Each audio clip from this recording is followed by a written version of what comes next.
Olá, bem-vindos a mais um TED Talk. Estamos hoje aqui, mais uma vez, com o professor Carlos Nogueira, todos já conhecem, e hoje vamos tratar de um assunto muito interessante e, inclusive, possivelmente é de interesse de muitos do canal, e é sobre a hermenêutica da continuidade.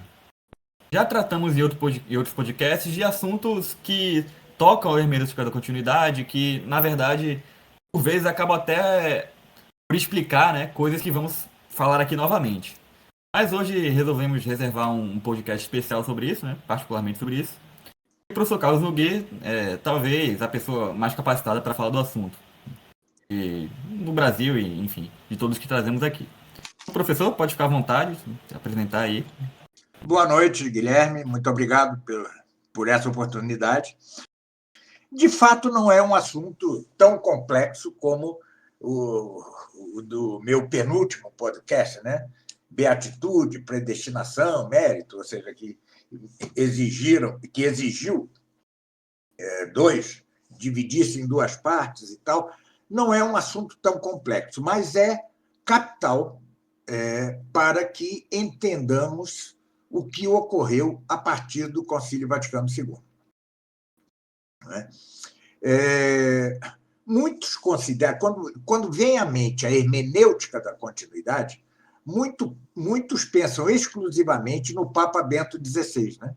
Que realmente foi um paladino da hermenêutica da continuidade.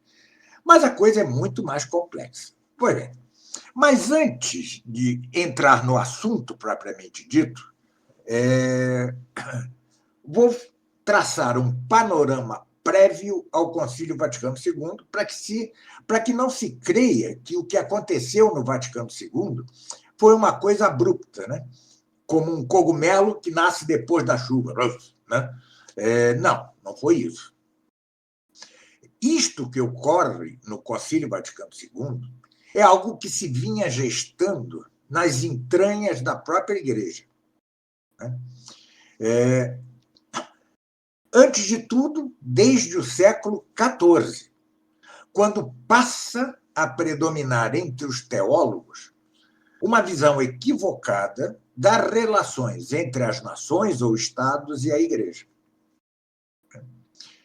Mesmo entre os thomistas, a doutrina capital quanto a isto, que é a doutrina da realeza social de Cristo, se vai esvanecendo.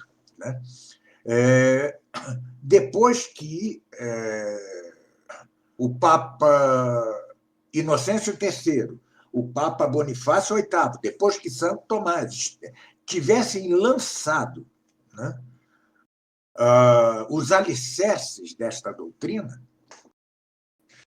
os alicerces da doutrina da realeza social de Cristo, a saber, segundo a qual as nações devem ordenar-se essencialmente à Igreja, sendo partes suas, como de fato foram na cristandade medieval.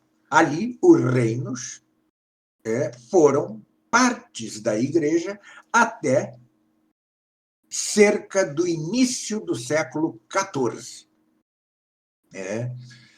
Aliás, quem eu primeiramente li que disse isto, que a cristandade começa a ruir já no início do século XIV, foi o fabuloso cardeal Pie de Poitiers.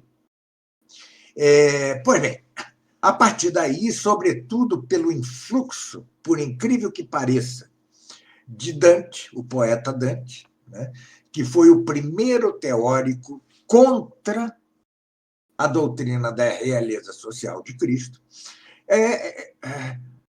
a coisa foi desandando. A ofensiva dos reis absolutistas fizeram que o próprio papado recuasse quanto a esta doutrina, não negando-a, não isto, mas deixando de repeti-la. O último a repetir esta doutrina foi o Papa João XXII, o mesmo que canonizou a Santo Tomás de Aquino.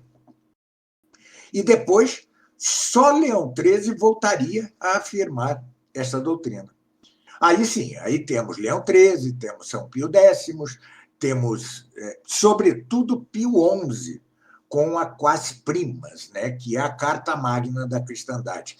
Mas, infelizmente, essa Carta Magna é lançada quando já não há cristandade e quando a igreja já era uma cidade sitiada, né? Quando o mundo já era apóstata. Pois bem, isto se agrava depois da Revolução Francesa, né? E o destronamento de Cristo na sociedade, junto com a Revolução Francesa, que lança a pá de cal sobre os restos da cristandade, faz com que penetre na igreja a doutrina do mundo sob a forma de modernismo. É o liberalismo católico. A reação ao modernismo católico foi muito forte da parte de São Pio X.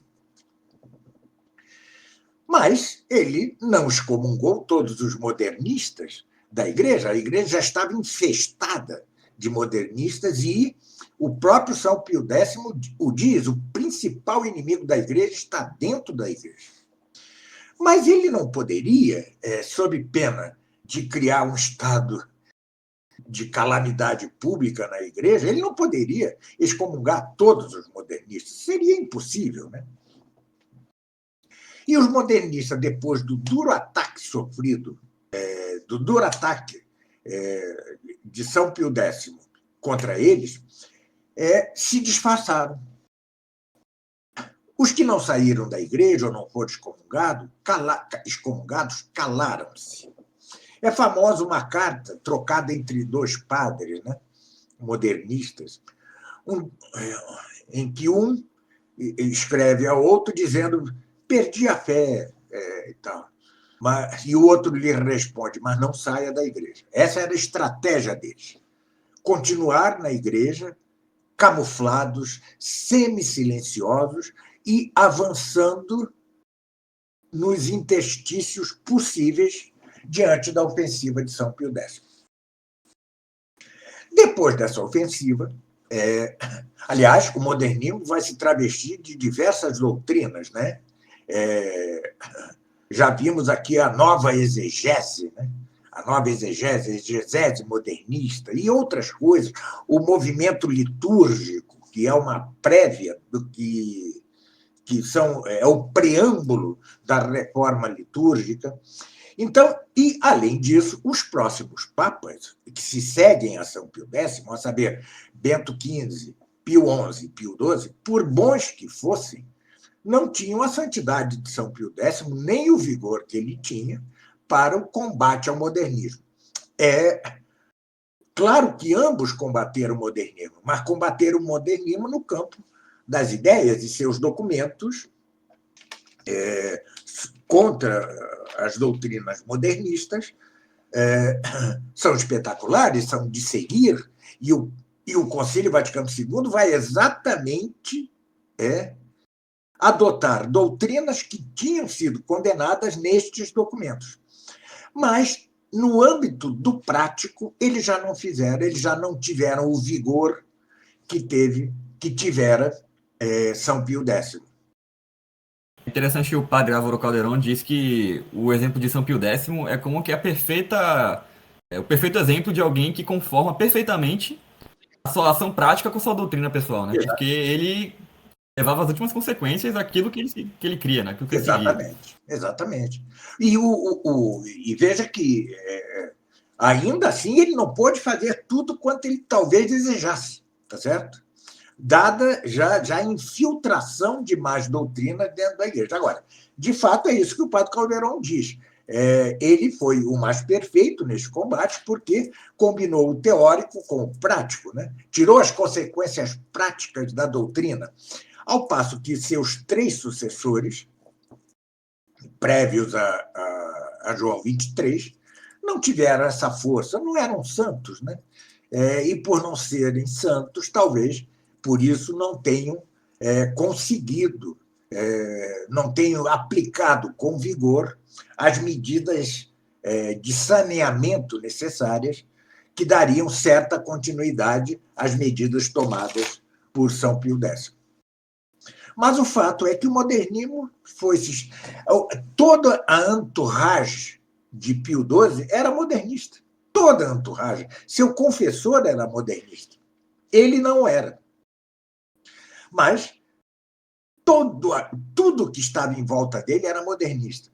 E houve ainda um episódio dramático na França, porque se doutrinalmente teve toda a razão Pio XI em excomungar Charles Maurras, em condenar Charles Maurras e seu movimento Action Française, e proibir pôr no índice seus livros, ele teve, doutrinalmente, ele teve toda a razão, era de fato um perigo Charles Maurras, mas o fato é que, por ele ser direitista e por defender algumas coisas que a Igreja também defende, sua condenação foi um certo ato, talvez de imprudência, porque fez acreditar aos modernistas que este era um caminho aberto para eles.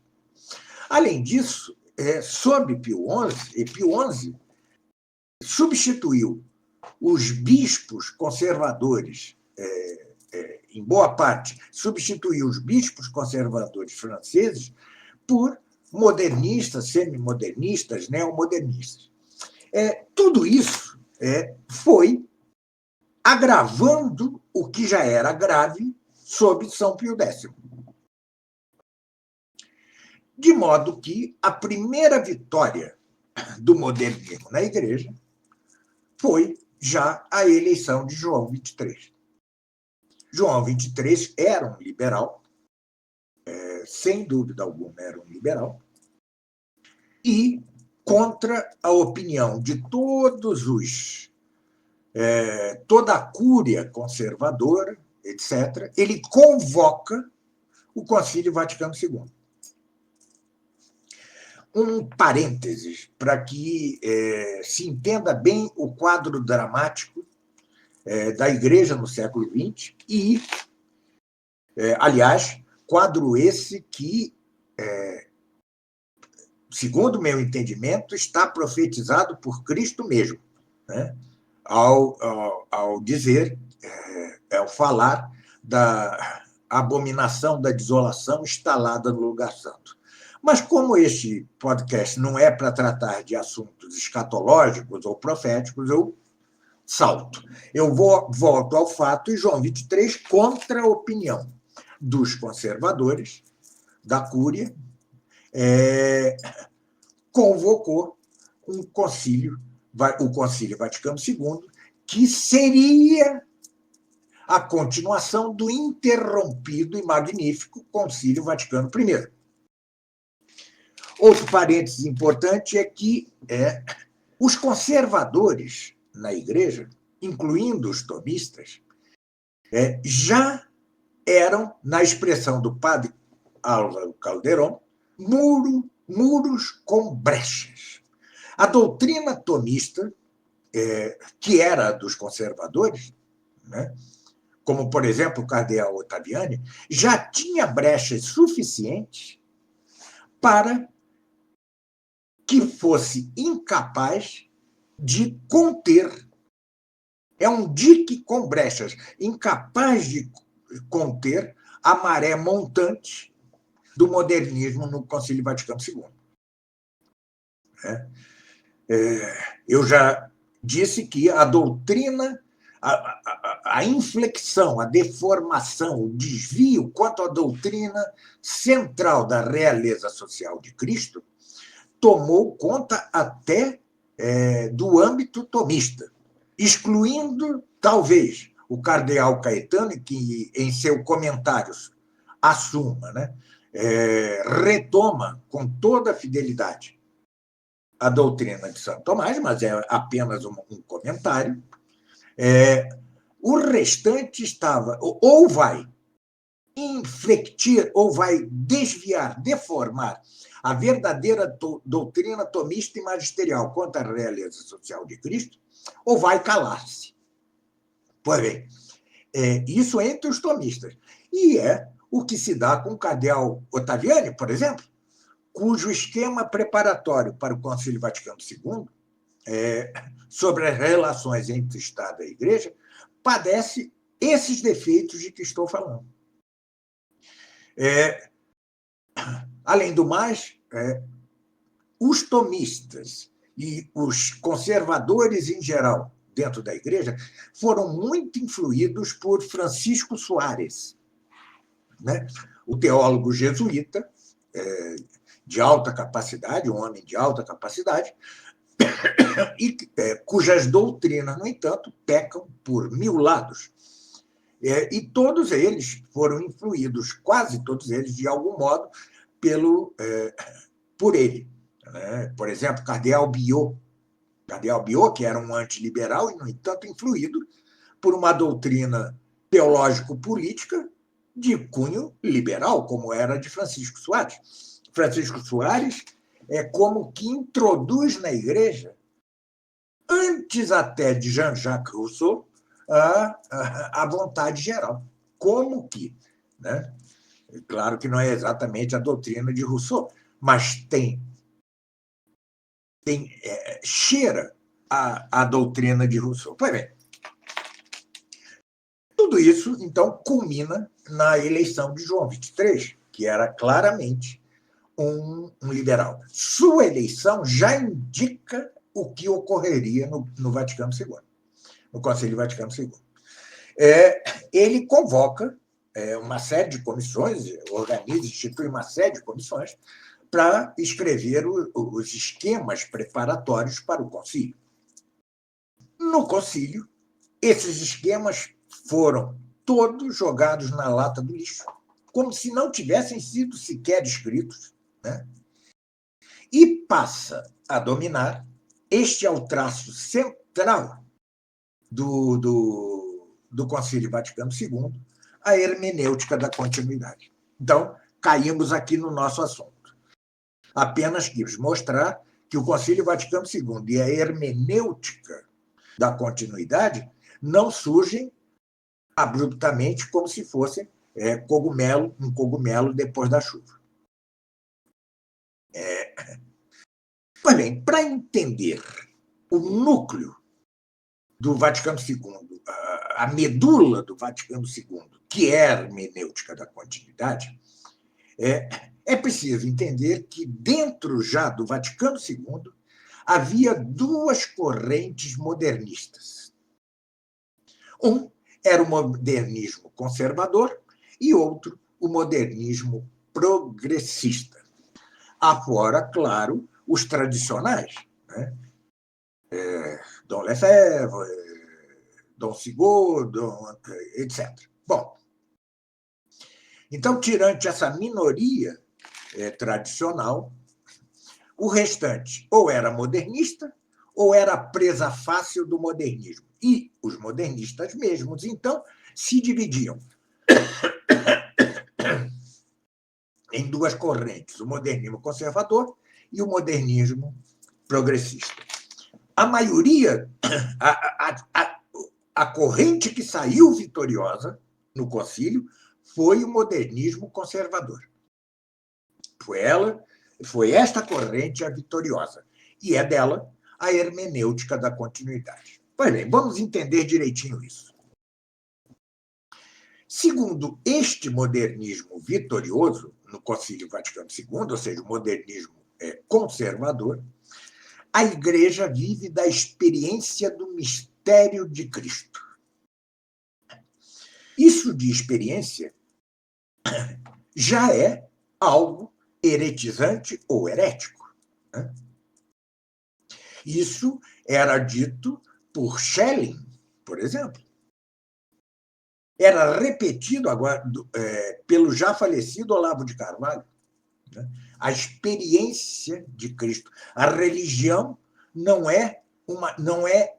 se funda em doutrinas, mas na experiência de Cristo. Há um fundo de subjetivismo nisso, né? Sim, Subjetivismo gnoseológico. é o subjetivismo modernista, né? Que conflui com as doutrinas gnósticas que vão surgir no século XX. Já estavam no século XIX, mas cujo expoente é o René Guénon, no século XX. E conflui nisso, né? Ou seja, a razão não, os conceitos racionais não são capazes de entender a realidade. Porque nós, antes de entender a realidade, temos de experimentá-la. Tá certo? Esse é o fundo do modernismo, é o fundo que conflui com o liberalismo, o liberalismo fora da igreja, é o que conflui com o gnosticismo de René Guénon, etc. Pois bem. Então, segundo o modernismo vitorioso, no Vaticano II, ou seja, o conservador, a Igreja vive da experiência do mistério de Cristo e não da doutrina de Cristo, contra o que ele mesmo diz a seus discípulos, né, ao dizer: todo poder me foi dado no céu e na terra. E depois, e batizai as nações, atenção, veja a doutrina da realeza de Cristo, as nações, em nome do Pai, do Filho e do Espírito Santo, ensinando-lhes o que vos tenho ensinado. Tá certo? Ou seja, ele diz que o que se há de ensinar às nações é a doutrina que ele ensinou a seus discípulos. Mas, para o modernismo, não. A Igreja vive da experiência do mistério de Cristo. Sucede, no entanto, que os homens que compõem a Igreja, segundo esta doutrina, necessitam expressar tal vivência, expressar tal experiência. E, segundo eles, a revelação oferece aos homens da Igreja a Escritura, que é a própria expressão, segundo os modernistas, da experiência dos primeiros discípulos. Mas depois, em cada época, é preciso reexpressar a experiência do mistério de Cristo, como um evangelho reencarnado nas condições históricas e culturais de cada momento. Para essa reexpressão do mistério de Cristo em cada momento da história, unem-se, para isso, a hierarquia da Igreja, incluindo o Papa, e o conjunto dos fiéis, que meditam a palavra com maiúscula, e a exprimem numa pluralidade de teologias, enquanto a hierarquia tem o papel de unificar tais teologias dos leigos para que se tornem, de fato, eclesiais. É o que os próprios modernistas chamam autenticação da interpretação comum. Atenção, esta aberração, verdadeira aberração, só é possível por uma inversão perfeitamente herética. Agora, a hierarquia deixou de ser docente e os fiéis deixaram de ser discentes, porque os fiéis são dotados por si mesmos e em conjunto de um infalível sensus fidei, de um infalível senso da fé.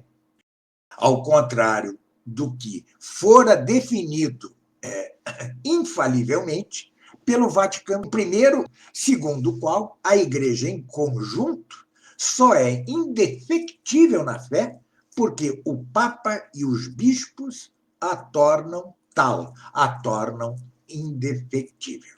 Tá certo? Entre aspas, infalibilidade da fé é a infalibilidade passiva, né, que diz. Sim. Da parte dos fiéis é discente, e da parte da hierarquia é docente. É a hierarquia, ou seja, o Papa e os bispos, os que, assistidos pelo Espírito Santo, em seu magistério autêntico, têm o papel de fazer o conjunto da Igreja indefectível. na fé. Parece que deixou de ser uma monarquia, mas teve se tornou monárquica para virar uma espécie de democracia liberal, né? Nesse Uma sentido. democracia pior que liberal, hein? Mas como democracia direta. Mas que, na verdade, como eu ainda direi hoje, se não me esquecer, na verdade, uma baita de uma ditadura. Tá certo?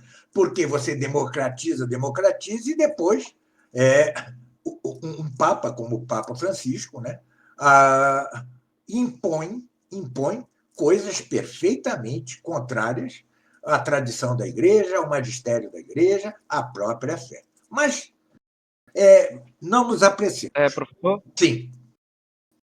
Não, só sobre isso, que isso aí. Aliás, boa noite, eu acho que ainda não entrei agora no vídeo. Sou o André Messias. Essa questão da democracia liberal a gente vê até na prática, na nossa prática, né? Da política no mundo, assim, não só na igreja. Uhum. Assim, toda vez que se coloca essa democracia liberal, nunca tem uma democracia de verdade, sempre tem, na verdade, por trás um poder oligárquico. Sim.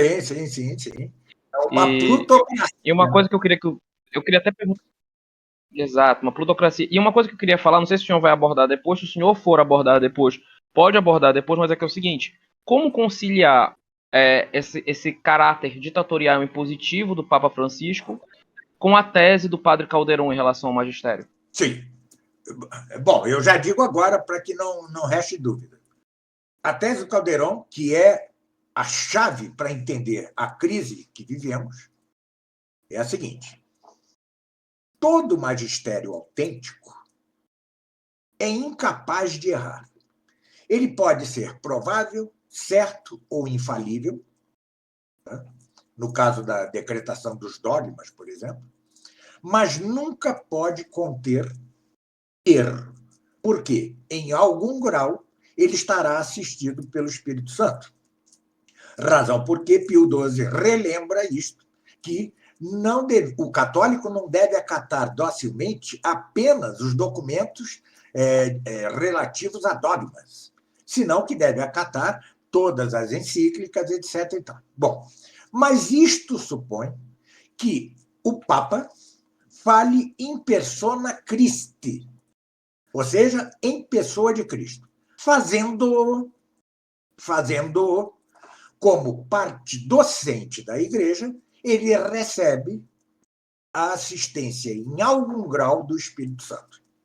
Pois bem, se o papado, a partir do Vaticano II, já não se considera a parte docente, senão que é um mero mediador de debate, senão que a Igreja tem por si mesma, em conjunto, incluindo os fiéis, um sensus fidei infalível, então, consequentemente, o magistério da Igreja, a partir do Vaticano II, não é assistido pelo Espírito Santo. Porque ele já não fala em persona Christi, em pessoa de Cristo, senão que fala em persona populi Dei, em pessoa do povo de Deus, que é o conjunto da Igreja, que, segundo essa doutrina iníqua, tem por si, de si, um sensus fidei infalível. Está claro isso? Com certeza, professor. Essa é a coisa geral. E nós vamos ver agora, a partir da minha exposição, como isso se aplica, né? Pois bem, a hermenêutica da continuidade é isto tudo que eu acabei de dizer. E, na verdade, é a doutrina hegeliana do modernismo conservador. O modernismo conservador é profundamente hegeliano. Em tal processo de reinterpretação contínua para que a Igreja possa viver a experiência do mistério de Cristo, há, segundo o modernismo conservador, 3 momentos. Um primeiro, ou início, que corresponde à tese na doutrina hegeliana. O movimento, que corresponde na doutrina hegeliana à antítese. E o termo ou término, que corresponde à síntese hegeliana. E cada um destes momentos, esse termo momento é bem da doutrina moderna, filosófica moderna, né? Os momentos, né? Requerem cada um, estes três momentos requerem três modos de intervenção do magistério. Primeiro momento, relembre-se, o início ou tese. Segundo momento, o movimento ou antítese. E o terceiro momento, ou término, a síntese. Pois bem, o primeiro momento, que é o de tese, neste primeiro momento, o magistério insiste na tradição dogmática. Como se vê, por exemplo, nas encíclicas de Paulo VI, Mysterium Fidei, de 1965, e Humanae Vitae, de 1968. Como se vê ainda na profissão de fé e no juramento de fidelidade promulgados pela Congregação da Doutrina da Fé em janeiro de 1989, com a aprovação de João Paulo II. Como se vê na Carta Apostólica Ordinatio Sacerdotalis do mesmo João Paulo II. E talvez até no motu próprio de Bento XVI, Sumorum Pontificum. Né? Pois bem, se há algum grau de autoridade, como diz o padre Calderón num texto muito pouco conhecido, chamado La Autoridad Doctrinal del Magistério Conciliar, a autoridade doutrinal do magistério conciliar, diz ele que se há, atenção, algum grau de autoridade nos documentos conciliares e pós-conciliares, encontra-se nestes documentos do primeiro momento, ou momento de tese. Mas, digo eu, que se há algum grau de autoridade, ele há de ser menor ou ínfimo, justamente porque este momento, o primeiro, o de tese, se subordina ou se ordena aos dois momentos seguintes. Então, o primeiro momento é o de insistência na tradição dogmática, na tradição magisterial. E, com efeito, se lê Mysterium Fidei, se lê Ordinatio Sacerdotalis, se lê a profissão de fé, o juramento de fidelidade, tem-se a impressão de que se está no melhor dos mundos eclesiais. Pois bem, segundo momento. O segundo momento já não é o de insistência na tradição, senão que é o momento em que se dão as contribuições do próprio Papa. Mas contribuições enquanto mero membro da Igreja. E essas contribuições visam a reflexão do conjunto dos membros da Igreja. E é o que se vê na grande maioria das confusíssimas encíclicas pós-conciliares, que, como disse Calderón, poderiam definir-se como cartas de unidade. O grau de autoridade destas encíclicas é nulo. E, a meu ver, como eu digo em meu livro do Papa Herético, nem sequer pode ter-se como magistério autêntico.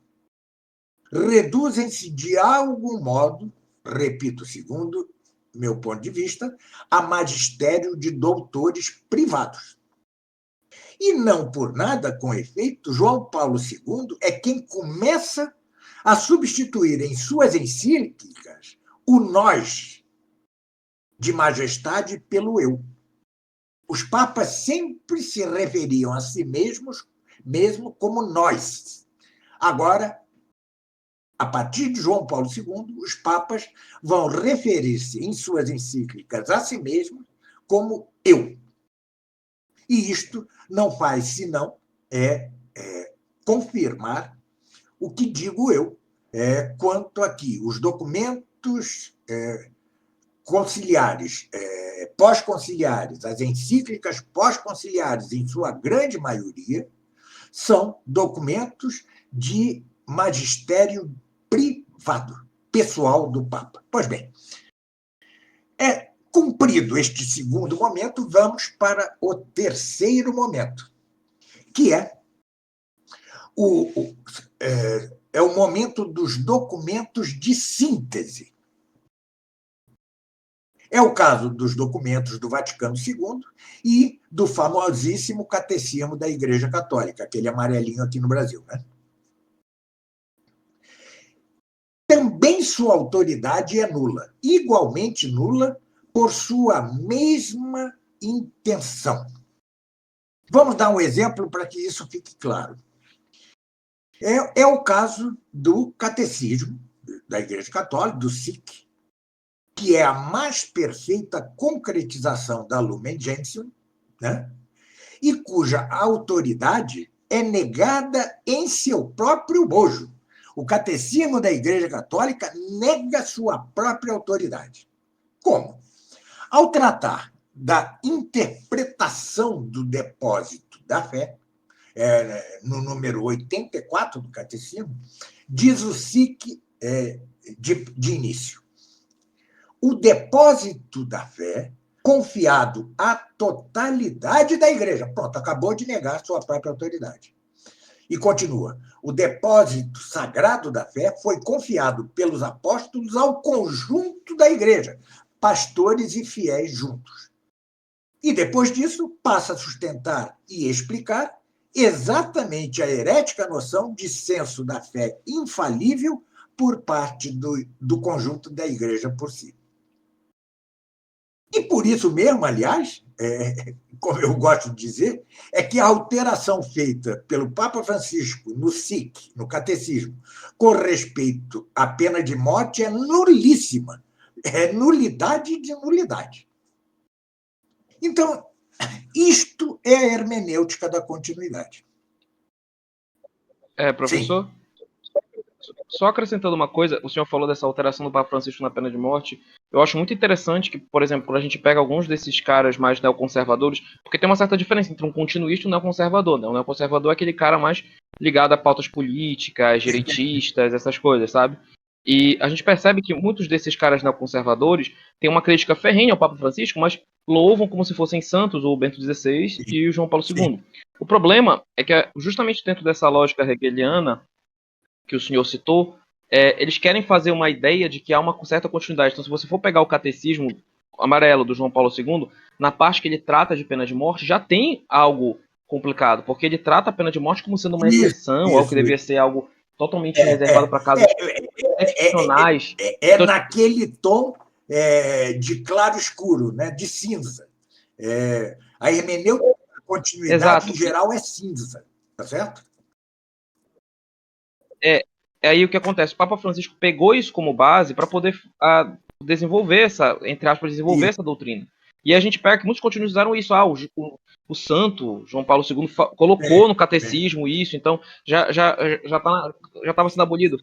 E eu penso que talvez a própria questão dos homossexuais, que o Papa Francisco é conhecido, né, por algumas declarações bem polêmicas nesse sentido, também encontra uma certa base no próprio catecismo. Se você for pegar a abordagem que o catecismo amarelo tem sobre os homossexuais, é muito diferente de umas abordagens que tinha anteriormente na igreja. Tipo, ele admite que existe um preconceito, um certo preconceito com os homoafetivos, e logo em seguida fala que a prática é degenerada, mas de uma forma meio bem suave, assim, sabe? É sempre aquele tom cinza, né? Cinza.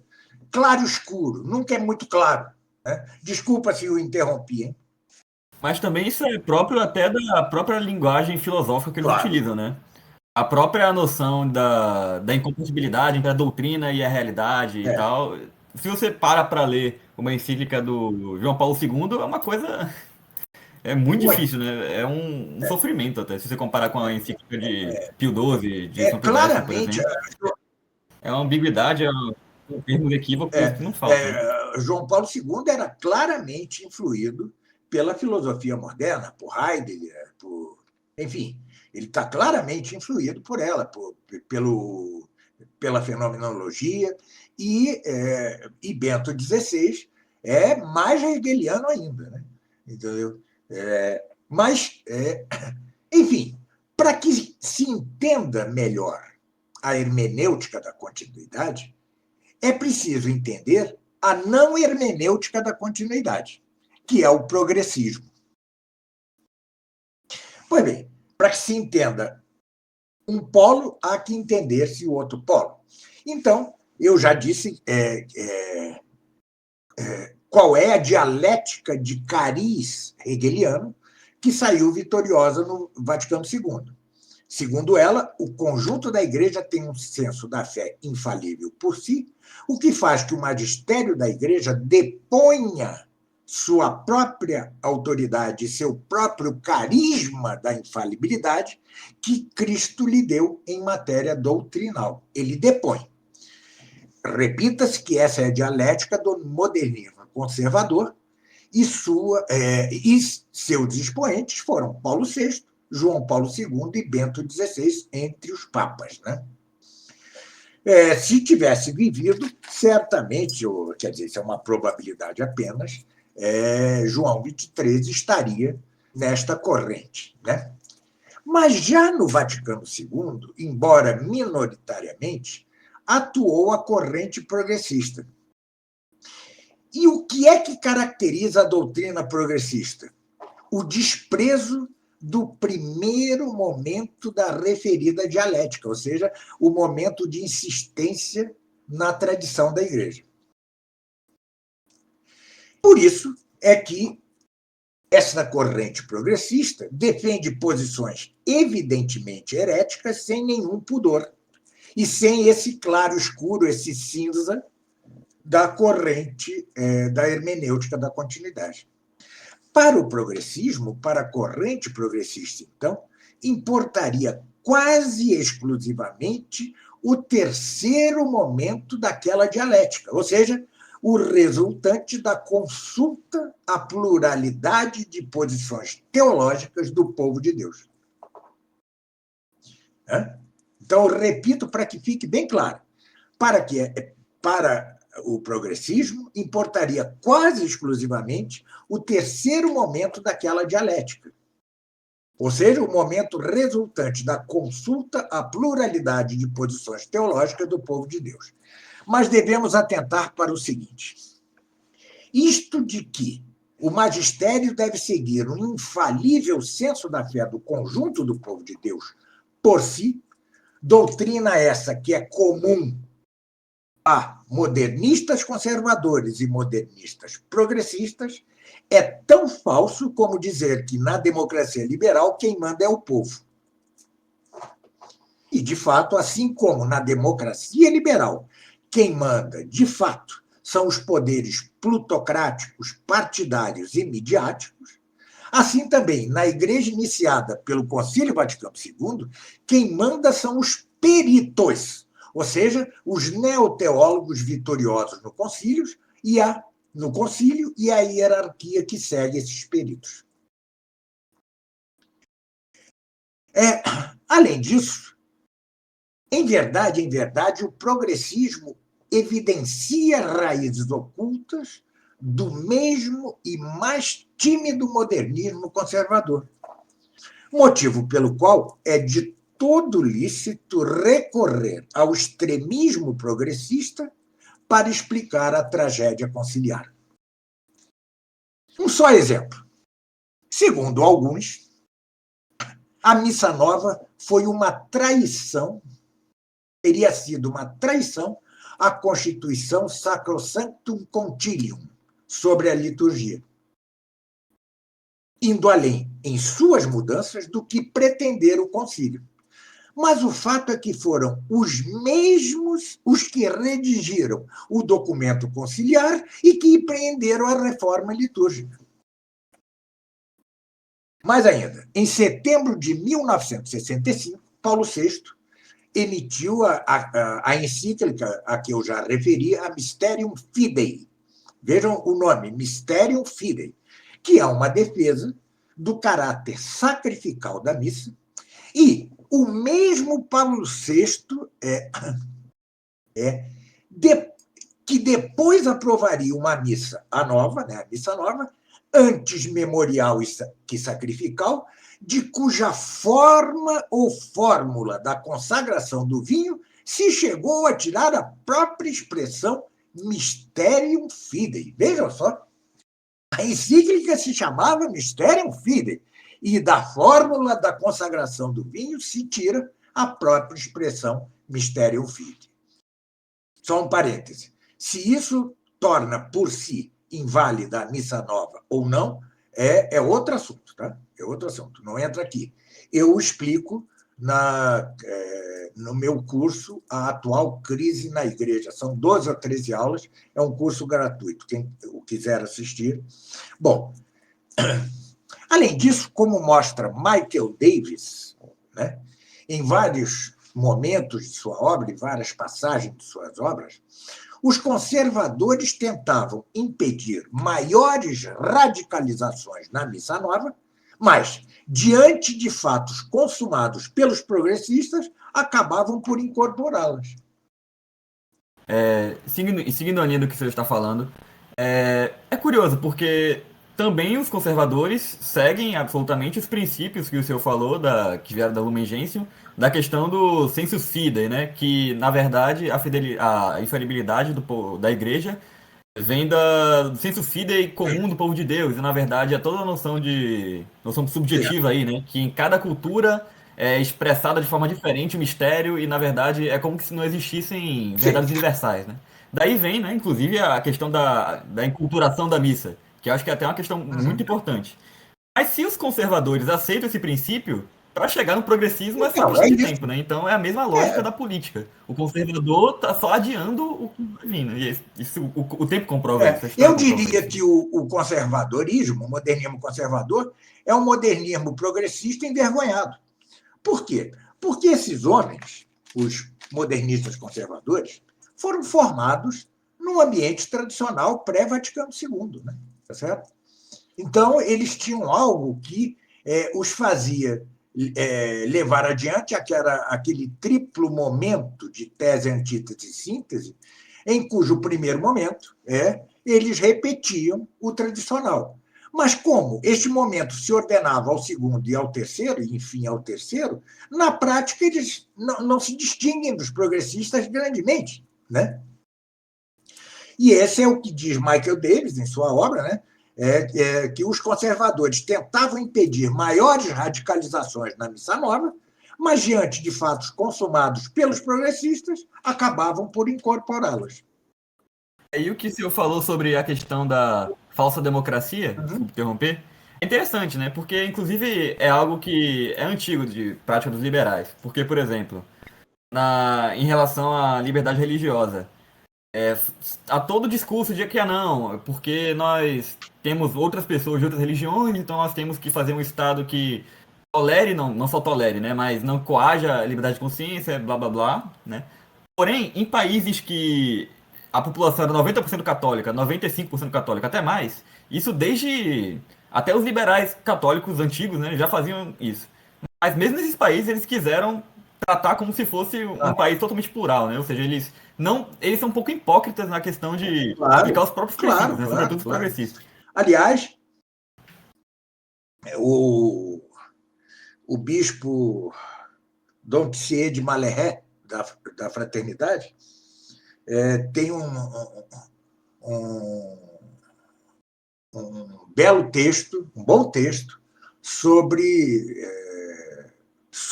a questão da liberdade religiosa, né, do ângulo da hermenêutica da continuidade. Eu, no meu blog Estudos Tomistas, estudostomistas.com.br, creio que é isso, eu pus lá esse texto de Dom Thier de Malerret. Porém, claro que o que eu acabo de dizer não implica dizer que não há diferença entre modernistas, conservadores e progressistas. Mas não se deve exagerar quanto a esta diferença. Mas tanto há essa diferença que hoje vemos desenrolar-se certo conflito entre ratzingerianos, como o cardeal Sarrat ou o cardeal Miller, né, e os bergoglianos, né? Em torno, por exemplo, do celibato, dos dúbia quanto a Amor Letícia, do sino da Amazônia, da Pachamama, etc. Esse conflito não é uma invenção da mídia, não é um mero jogo de cena. É que, pela primeira vez desde o concílio, um progressista se torna papa. O que afeta aquele resquício, aquele resto de apego à tradição que os modernistas conservadores têm. De fato, o Papa Francisco adere ao mundo de modo muito mais, digamos, despudorado que seus antecessores. Mas, por outro lado, ele, o Papa Francisco, é muito mais coerente que os modernistas conservadores. E uma frase fantástica do Papa Francisco é a seguinte: também no campo ecumênico o caminho vem de longe, com os passos de meus antecessores. Esse é o caminho da Igreja. Claro que da Igreja conciliar, porque para todos eles há dois momentos na Igreja: antes do Vaticano II, depois do Vaticano II. Não sou eu, diz o Papa Francisco, eu não dei nenhuma aceleração. É que, à medida que seguimos em frente, o caminho parece ir mais rápido. E aí usa uma expressão latina famosa: motus infini velocior. O movimento se acelera, se torna mais veloz no fim. Eu acho até engraçado isso aí que o senhor está falando, da questão dos modernistas mais moderados, que tem um pouquinho mais de crítica assim, ao Papa Francisco.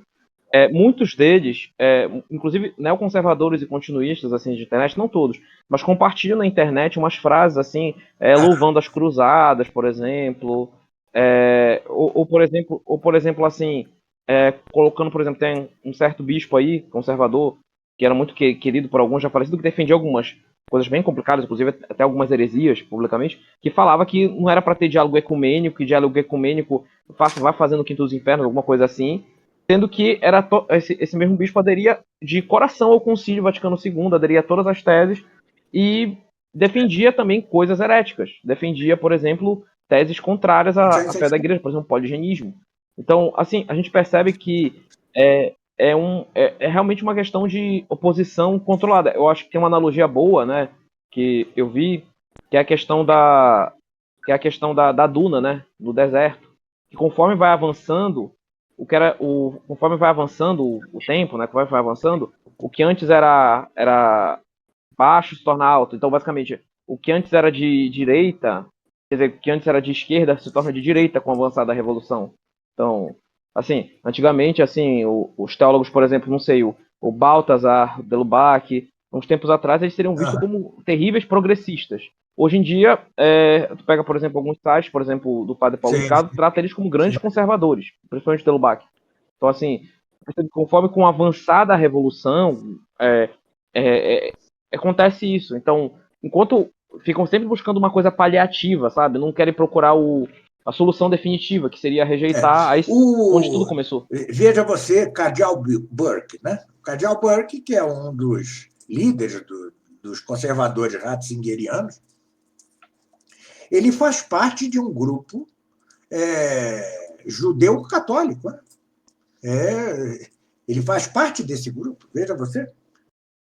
Ou seja, não há nada essencialmente diferente, mas ainda nos cabe perguntar o seguinte: é indiferente para a Igreja a luta entre ratzingerianos e bergoglianos?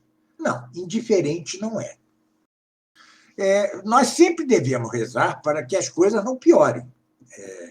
Ser indiferente a isto, né, assim, totalmente indiferente a isto, é postura que, ao menos, tangencia o sede vacantismo.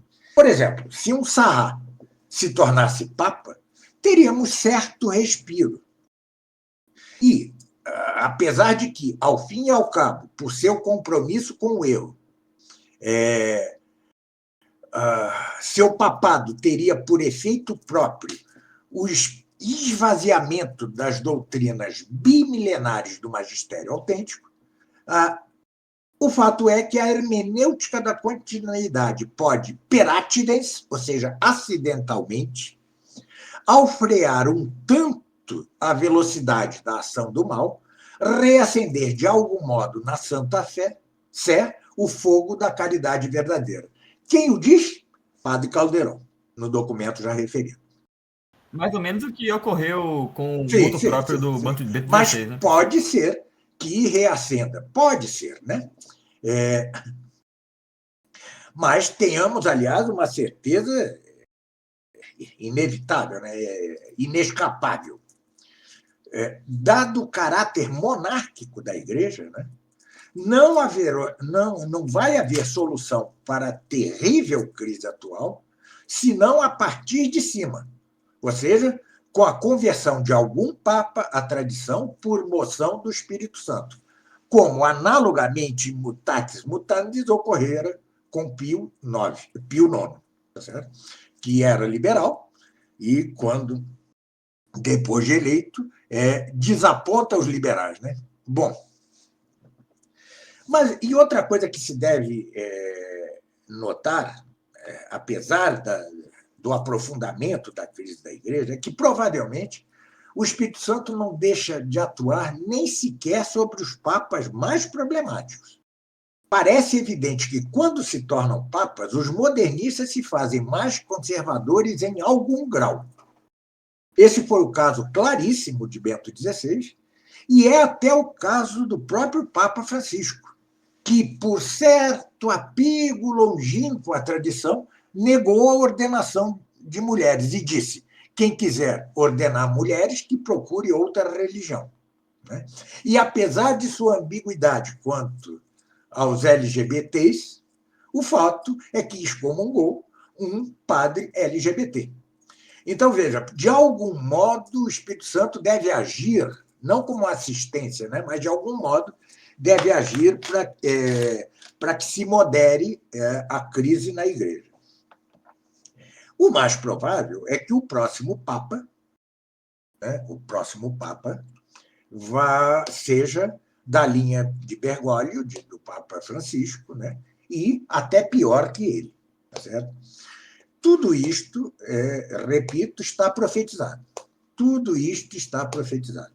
E, na minha modesta opinião, né, tudo isto corresponde àquilo que no Apocalipse se diz, que ou seja, depois de 1000 anos, ainda restará um pouco de tempo em que o demônio estará à solta. E estará à solta, digo eu, também na Igreja.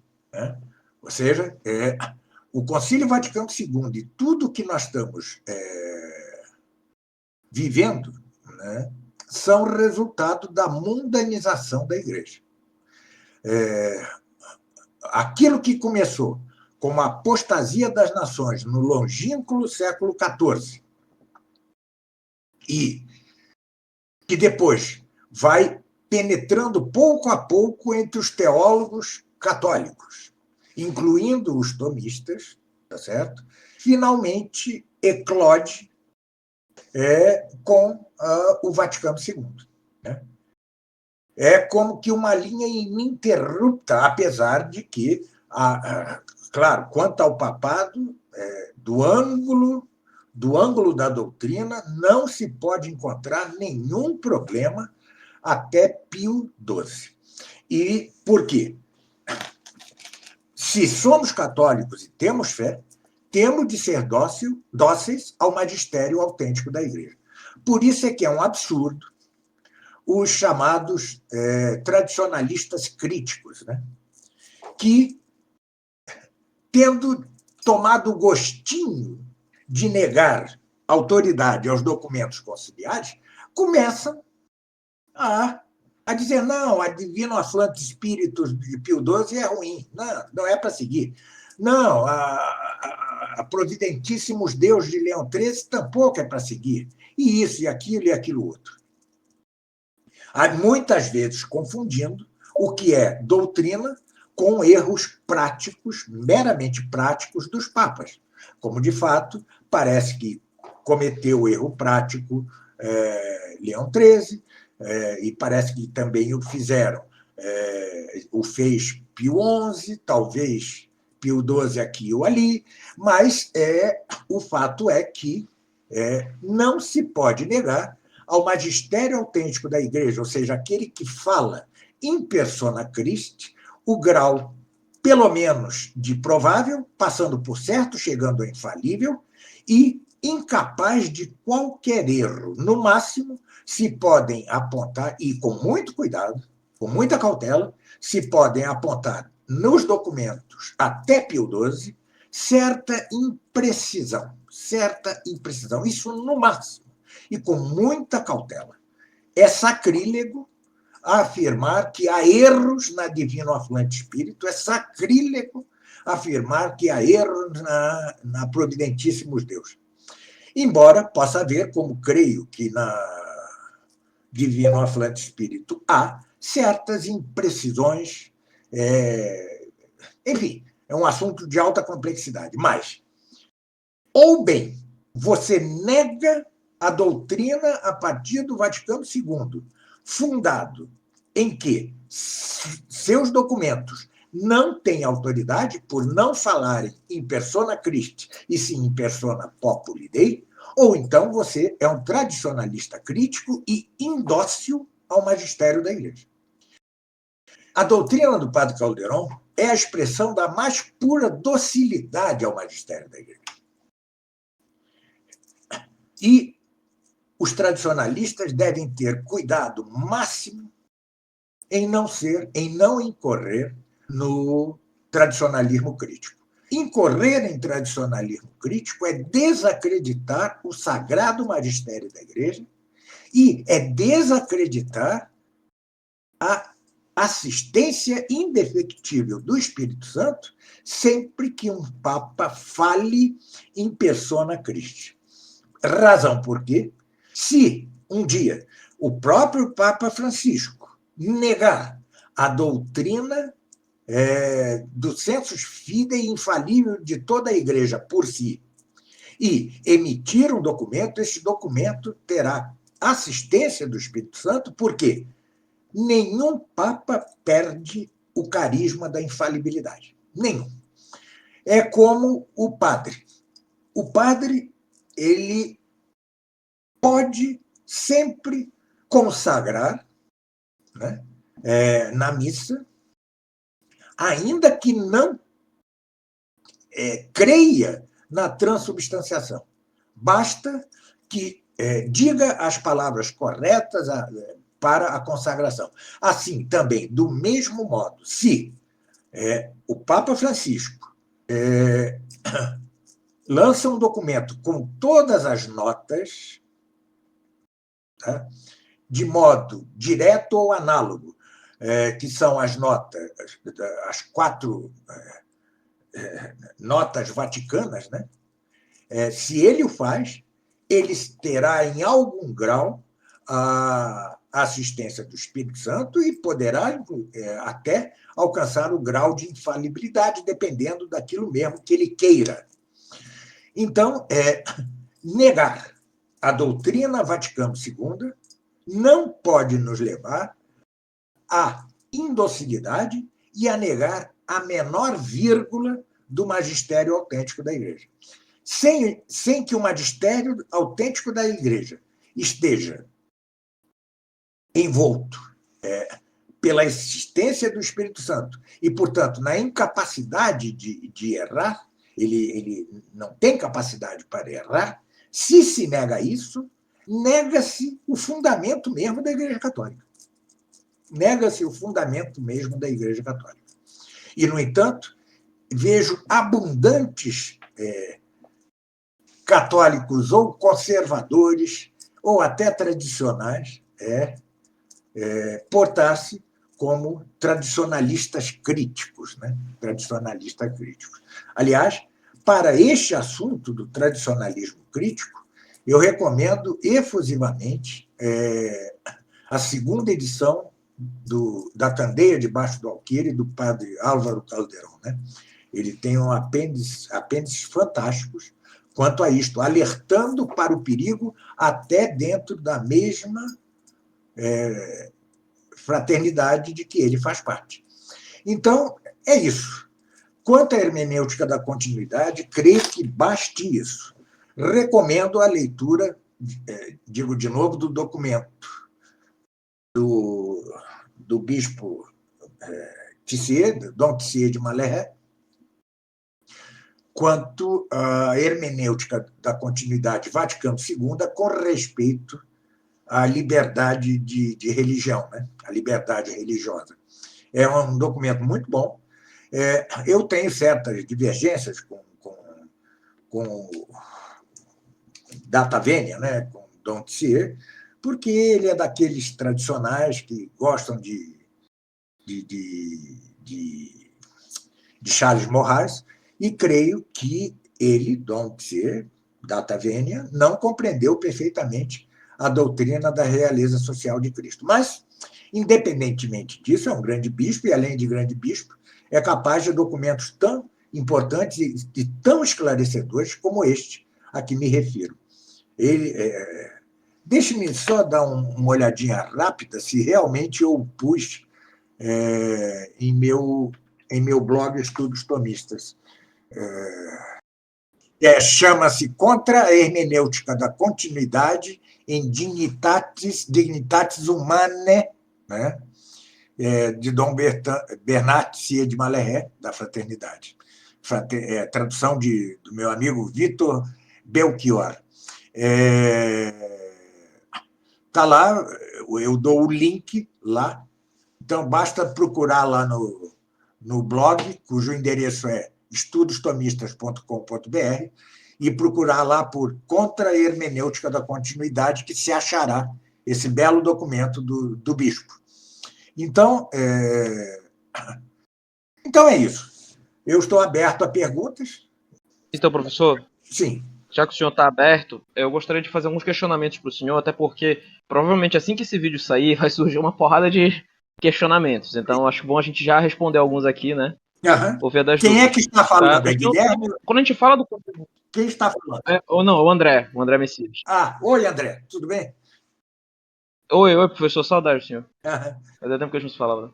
Então, pois uma coisa que a gente tem que tratar também, quando a gente fala de continuismo, muitos dos conservadores falam da questão da missa nova. Eu não quero falar necessariamente sobre a missa nova, até porque o senhor já falou que não vai entrar nos méritos da validade, invalidade, mas é porque é a questão se a missa nova, se a igreja poderia, em seu magistério, aprovar um rito que seria, de certa forma, danoso para os fiéis.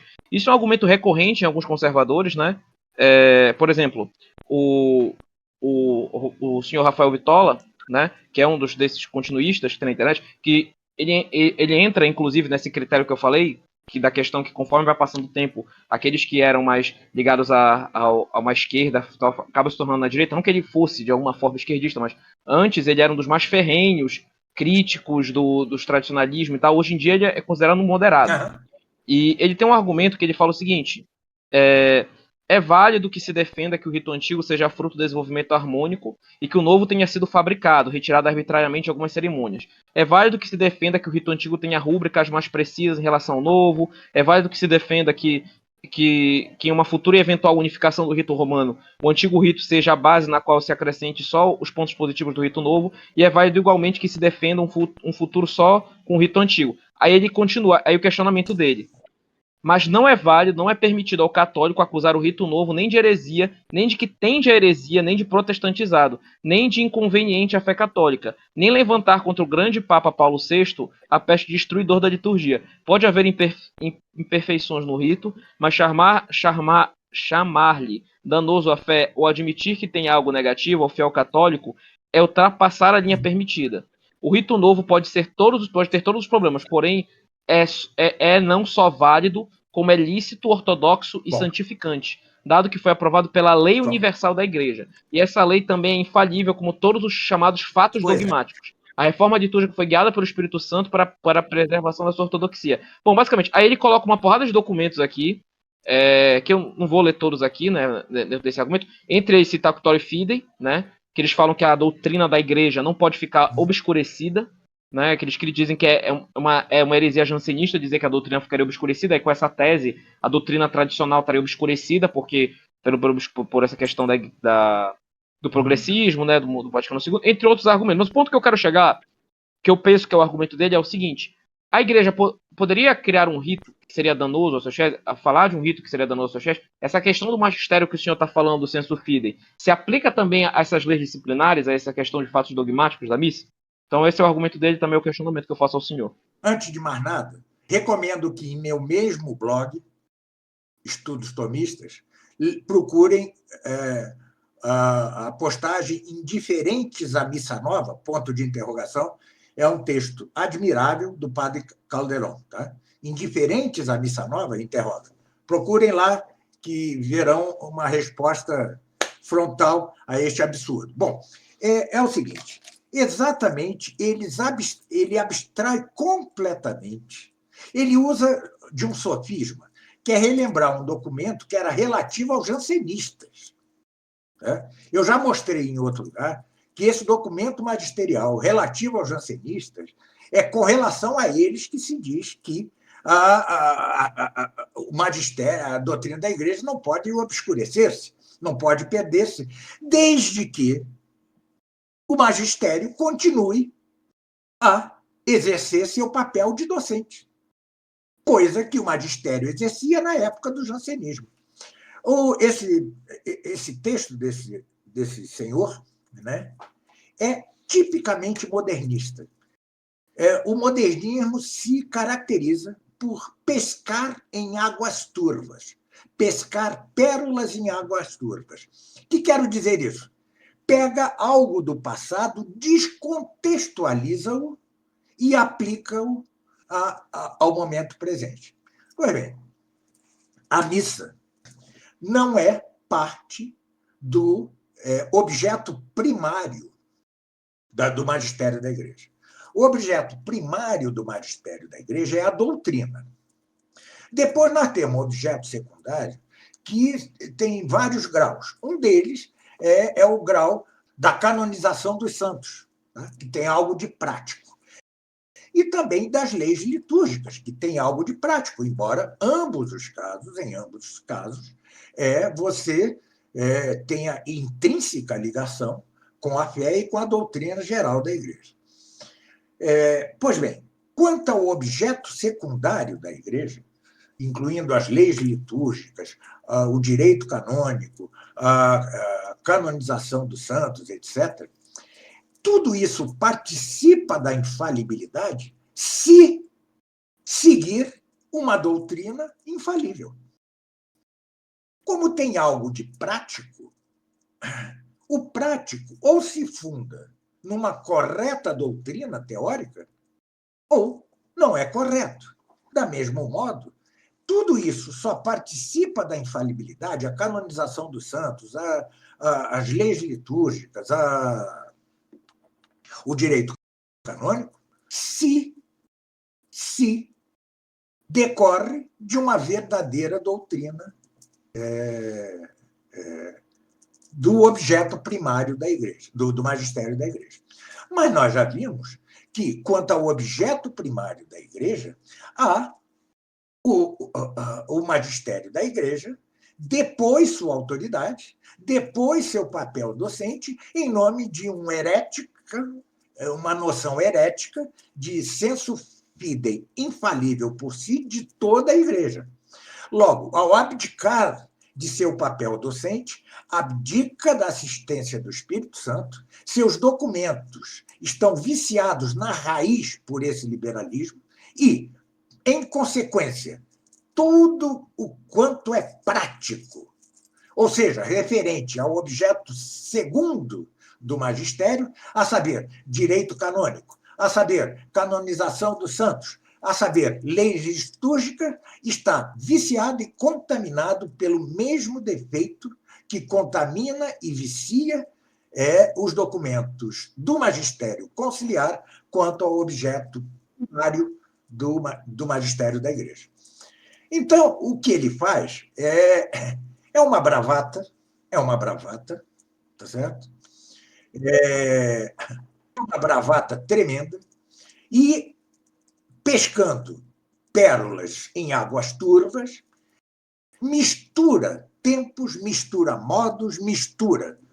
Não responde à doutrina central do padre Caldeirão, que é apontar este caráter não assistido, de não magistério autêntico do magistério conciliar, e faz uma bravata, repete o que não pode. Ou seja, a missa nova, conquanto eu a considere possivelmente válida, se diz a fórmula direita, se usa a matéria devida, e é possivelmente válida, porque, apesar da retirada da expressão mysterium fidei, mistério da fé, da fórmula da consagração do vinho, apesar disso, o fato é que o Concílio de Trento já aprovara outros ritos que não têm esta expressão na fórmula.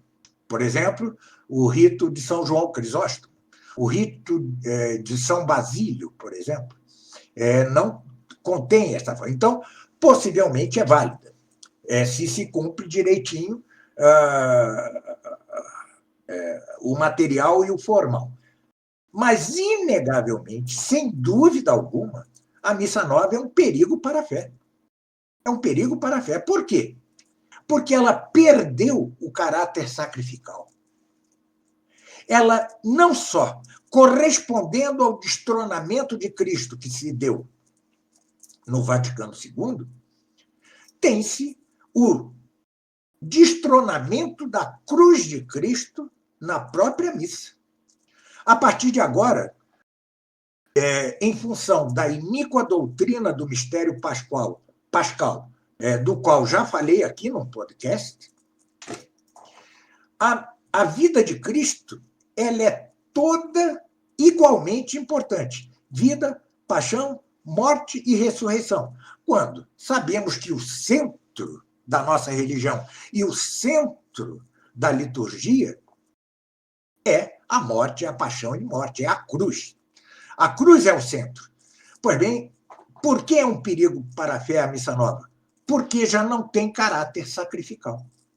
Leiam, eu não posso entrar nisso agora aqui, mas leiam este documento, Indiferentes à Missa Nova, do padre Álvaro Caldeirão, no meu blog, ou assistam ao meu curso gratuito, A Atual Crise na Igreja. Creio que na aula 12ª ou 13ª eu falo exclusivamente da missa e comparo passo a passo das missas, a missa tridentina e a missa nova. Passo a passo. E mostro ali, inegavelmente, que se trata de um verdadeiro perigo para a fé. Quanto à licitude de alguém, um católico, ir à missa nova, eu não faço. Isso é papel dos padres, que os padres digam. Eu não vou me meter nisso. Mas é meu dever mostrar, já que eu tenho uma vida pública católica, é meu dever mostrar o imenso perigo para a fé que a missa nova representa. Então, o que esse senhor faz, né, é uma bravata, é uma espécie de bravata. Infelizmente, o André, a internet eleva ao papel de teólogos pessoas sem o menor cabedal para a teologia. Pessoas despreparadas, que desconhecem o magistério da igreja. O que eles conhecem, o que essas pessoas conhecem, são pérolas pescadas em águas turvas, né? Pesca um pouco aqui, pesca um pouco ali. Não estou dizendo que todos os modernistas conservadores desconheçam o magistério da igreja. Há um que outro que conhece. Isso daí é inegável, eu não vou negá-lo. Mas a maioria, não. e são elevados a esse papel de teólogos, né, pelo caráter democrático da internet. Tá certo? Então, em terra de cego, quem tem um olho é rei. E a maioria desses teólogos, entre aspas, de internet, só tem um olho.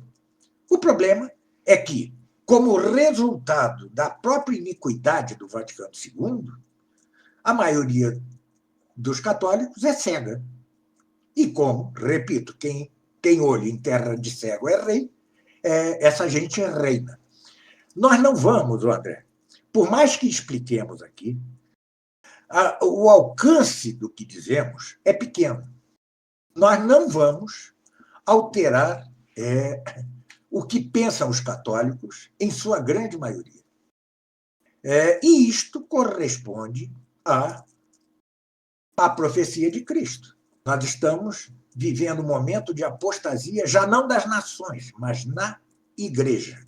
E, como disse eu, aqui hoje mesmo, pelo caráter monárquico da igreja, a restauração da igreja ou se dará de cima para baixo, com a conversão de um papa, ou não se dará. Claro, nosso papel é defender a fé, é defender o magistério autêntico, né? É alinhar-se com os que o defendem, mas não creiamos, sobretudo nós leigos, que sejamos capazes de alterar qualquer coisa. Qualquer coisa. O papel claro, Dom Lefebvre, por exemplo. Dom Lefebvre foi um homem escolhido por Deus para salvar a igreja. Em que sentido ele salvou a igreja? Porque é dogma de fé que o conjunto dos fiéis não pode defeccionar da fé. Não pode. O conjunto dos fiéis não pode defeccionar da fé. Isto é diferente de que o conjunto dos fiéis tenham por si sensus fidei infalível. Mas o conjunto não pode. Então, uma parte tem de manter viva a fé e o magistério autêntico de sempre. E foi este o papel de Dom Lefebvre. Né? E foi este o papel de Dom Lefebvre. E se alguém pode algo, ainda que não seja capaz ele mesmo de restaurar a igreja, são os bispos tradicionalistas. São eles e seus padres que sustentam a fé e o magistério da igreja de sempre. Nós temos um alcance limitadíssimo, somos leigos, tá certo? Não podemos, de modo algum, crer que vamos mudar qualquer coisa ou que consigamos, né, convencer aqueles que são atingidos por teólogos de um olho só. Né? Que tenhamos, que alcancemos e sanemos a mente de um que outro católico, sim, mas não mais que isso. Não mais que isso. Porque senão nós mesmos nos damos um papel que não devemos ter, por princípio. Professor? Sim. É interessante que essa questão é exatamente respondida pelo Padre Calderon, né? Se não me engano, no quarto artigo da Candeia, que é justamente... Inclusive, parece que nenhuma dessas pessoas jamais se deu o trabalho de ler o Padre Calderon. Enfim. Não é só que não se deu o trabalho de ler, nem sequer o entendem. Perfeito. Porque o que ele diz é simplesmente isso, que a infalibilidade se dá na doutrina. E a liturgia, a infalibilidade, no caso da disciplina, da liturgia, decorre da infalibilidade da doutrina. Se a doutrina não é infalível, lógico, a disciplina não vai ser. Algo simples de entender, acredito. E se o magistério está viciado pelo liberalismo de fundo, que é a doutrina da infalibilidade do povo de Deus, junto com a doutrina do mistério pascal, então, certamente, esta missa não pode ser senão um veneno para a fé. É isto. A missa é um veneno para a fé. Deixe-me só ler o último parágrafo desse texto do Padre Calderon sobre a Missa Nova. Né? Ele diz assim: não se pode assistir calado a uma missa que pretende ignorar o crucificado. Uma missa que canta alegremente perante a dor do crucificado, que coloca as mãos não consagradas em tudo que há de mais sagrado: sacerdote, altar, missal, sacrário e até o corpo divino. Tudo e por todos é manuseado. Quantos males cometeu o inimigo nos nossos altares? Mas não cessaremos de lutar até a abominação desoladora cessar nos lugares santos. Vejam que o padre Caldeirão, com que alegria eu li isso, porque eu desde sempre falava, por minha conta, que a profecia de Cristo quanto à abominação da desolação instalada no lugar santo se refere ao magistério conciliar e pós-conciliar. E com que alegria eu li isso, a abominação desoladora nos lugares santos. Exatamente. Me tirou como que um peso da alma, porque eu sempre o disse um pouco hesitante, né? Porque talvez agora, com o respaldo, digamos assim, do padre Caldeirão, eu posso dizer mais francamente, sem maior hesitação. Certo. Professor, aí só também... então, dentro disso, responderia também aquele argumento, porque outros continuistas já argumentam usando cânones do Concílio de Trento, dizendo que a igreja não poderia aprovar um rito que fosse danoso aos fiéis. É uma resposta ao protestantismo, nesse caso, que dizia que a igreja faria ritos assim, mas pelo que eu entendi, a resposta que o senhor está dando é que o magistério... Mas, André, a igreja não pode, de fato. Mas quando se fala igreja, fala-se no magistério autêntico da igreja, não no magistério não autêntico. É doutrina consagrada na igreja. A exceção do cardeal Bellarmino, de São Roberto Bellarmino, a exceção dele e de seus seguidores, Francisco Soares e outros, a exceção deles, cardeal Biot, a exceção deles, todos, papas, concílios, teólogos, todos dizem que o Papa pode incorrer em heresia se fala como doutor privado. Ou seja, é isto que eu digo. Os papas, desde o Concílio Vaticano II, falam como doutores privados. Então, não há nenhum óbice a que incorram em heresia.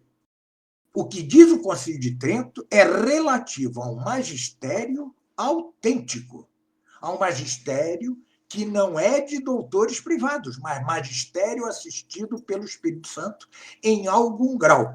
Ora, pegar essa citação do Concílio de Trento é, mais uma vez, pescar pérolas em águas turvas.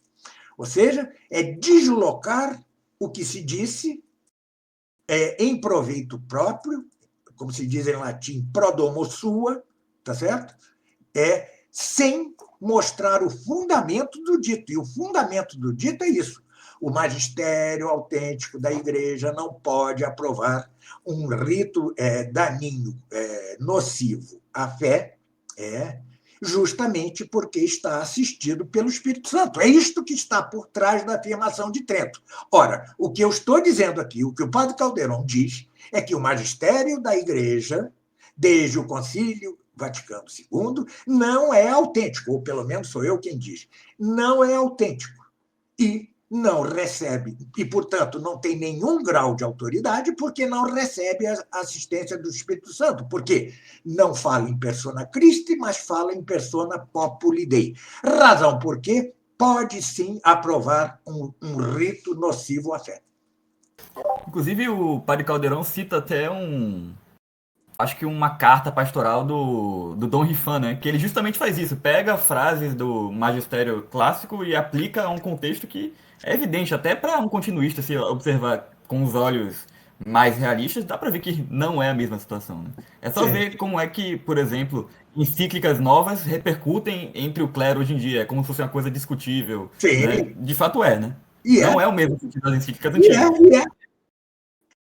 Ou seja, nenhum padre hoje lê uma encíclica, desde o Concílio Vaticano II, como algo para ser seguido. É algo que ele pode aceitar, negar mais ou menos, aceitar mais ou menos. Pelo menos da forma que tu falou, Guilherme, não sei se alguém já fez essa comparação, mas me lembra um pouquinho o protestantismo, isso aí, porque assim, o que o protestantismo faz? Eles pegam a Bíblia, a gente até já falou em alguns vídeos aqui, tipo naquele vídeo de Solo Escritura, eles pegam algumas passagens na Bíblia que fazem referências a algumas coisas que estão referentes àquela passagem, e que devem ser interpretadas naquele contexto, e aplicam a uma realidade totalmente diferente. Exatamente. Então, lembra um pouco o protestantismo isso. E outra coisa, por isso eu me atenho tanto ao Apocalipse de São João, por isso eu lhe dou tanta importância. Né? Ali, além de que depois de 1000 anos o demônio seria solto outra vez, durante um pouco de tempo, esse um pouco de tempo pode ser 500 anos, sei lá, ali há símbolos claríssimos da queda da fé dos bispos e do próprio magistério. É o sol que se escurece, são as estrelas que caem. Já dizia Santo Agostinho em um sermão, né? As estrelas que caem é a fé dos bispos que caem no fim dos tempos. Nós estamos vivendo o drama do fim dos tempos e esses teólogos de um olho só insistem em fingir que não, que nós estamos numa normalidade. Aliás, é o mesmo mal que padece os que querem, de algum modo, ainda que sejam tradicionais, querem conviver, de algum modo, com esse magistério da Igreja. Todas as suas afirmações repetem isto. É como se vivêssemos um momento de normalidade. Um momento pior, mais grave e tal, mas de normalidade. É como se não existissem as profecias. É como se não existisse o Apocalipse. Um dos traços que invadiu a Igreja junto com o modernismo é o considerar, por exemplo, o Apocalipse ou como coisa pretérita, é a doutrina do preterismo, ou como coisa que só se dará lá no Anticristo. É como se não fosse a profecia de toda a história da Igreja e de todo o mundo. Pois as profecias de Cristo e as profecias do Apocalipse ou já se cumpriram, a apostasia das nações, ou se estão cumprindo. A abominação da desolação instalada no lugar santo, o sol que se escurece, as estrelas que caem. Né? Mas essa gente de um olho só, esses teólogos de um olho só, não são capazes nem sequer de ler o Apocalipse e de entendê-lo. E quando o fingem entender, às vezes fingem-se a si mesmos, né? Fingem para si mesmos, começam a dar datas de fim do mundo, a dar datas disso, daquilo, que não sei quem é o falso profeta. Ou seja, são, repito, teólogos de um olho só, que a internet, infelizmente, alçou a primeiro plano. Tá certo? Alçou a primeiro plano. E, repito, Guilherme, né, quem me falou agora, André, Pablo, Maria Eduarda, né, repito a todos que estão aqui que nós, como leigos, pouquíssimo podemos fazer. E que a solução, e nem devemos avorar-nos a solucionar os males da Igreja. Isso seria dar-nos a nós mesmos um papel indevido. Nem haverá outro meio de restauração da Igreja fora a conversão de um Papa. É o único meio. É o único meio. Isto pressupõe, no entanto, um baita milagre, tá certo? Um baita milagre, ou talvez pressuponha, veja que eu estou usando talvez, que comece a perseguição mais frontal do anticristo à Igreja, para que não só um Papa, mas multidão de bispos se converta de novo. Embora Isso mais propriamente deva dar-se depois da conversão dos judeus, segundo Romanos 11, 11, 12. Né? Se, diz lá São Paulo, se a queda dos judeus fez tão bem aos gentios, quanto mais não fará bem aos gentios a sua conversão. E aqueles que se haviam entibiado na fé, com a conversão dos judeus, voltarão ao antigo fervor da fé. Então, aceitemos a realidade. A realidade é esta. Né? Mas, repito, eu não tenho a menor ilusão, nem me dou, de modo algum, o papel de que possamos os leigos, mesmo aqueles que tenhamos 2 olhos, possamos fazer muito. Este papel cabe aos bispos tradicionais, tá? Aos sacerdotes tradicionais, é um papel deles, sobretudo. São eles que oferecem a missa de sempre, né? São eles que oferecem a verdadeira doutrina e tal, mas, ainda assim, repito, a restauração da igreja não dependerá nem sequer dos tradicionais ou tradicionalistas. Depende da conversão de um papa. Bom, isso eu acho que esclareceu. Só acho que um detalhe que o senhor falou do Apocalipse, que muitos usam aquela questão do Auctorium Fidei, né? Para falar da questão que a doutrina não pode ficar obscurecida. Mas o senhor mesmo falou no vídeo sobre o Apocalipse, que nós temos aqui no canal. Quem ainda não viu, pode dar uma conferida. E São Tomás de Aquino fala no seu comentário a Tessalonicenses que no fim dos tempos aconteceria uma apostasia da Igreja de Roma. Uma apostasia da própria Igreja de Roma. Ele não afirma, ele admite. Ele admite. Ele admite isso, que haveria isso. Então. Ele diz exatamente assim. A palavra a desolação, a abominação da desolação está lá no lugar santo, quer dizer que muitos na igreja abrirão os braços para o anticristo. São as palavras exatas de Santo Tomás de Aquino no comentário a 2 Tessalonicenses. Né? Tá? Ele era prudente, né? Ou seja, ele estava no auge da cristandade, ele não padeceu todo o processo que depois se segue a partir do século XIV. Claro. Bom, então acho que é isso. Acho que de dúvidas que eu tinha, não sei se os outros têm mais alguma coisa, mas acho que de dúvidas que eu tinha já foram esclarecidas. Mas olha só, muito obrigado. Eu acho que, de algum modo, esse breve podcast vai ajudar as pessoas, né? Mas algumas pessoas, eu não tenho a menor esperança de que eu vá derrotar os teólogos de um olho só. Mas muito obrigado pela oportunidade de novo, viu, Guilherme? Muito obrigado, Pablo. Nós que agradecemos. André, todos os que estão aqui. Muito obrigado mesmo. Fiquem com Deus, fiquem todos com Deus, e grande abraço e até uma próxima. Até mais, professor. Obrigado. Muito obrigado, professor. Até a próxima. Salve Maria. Salve Maria.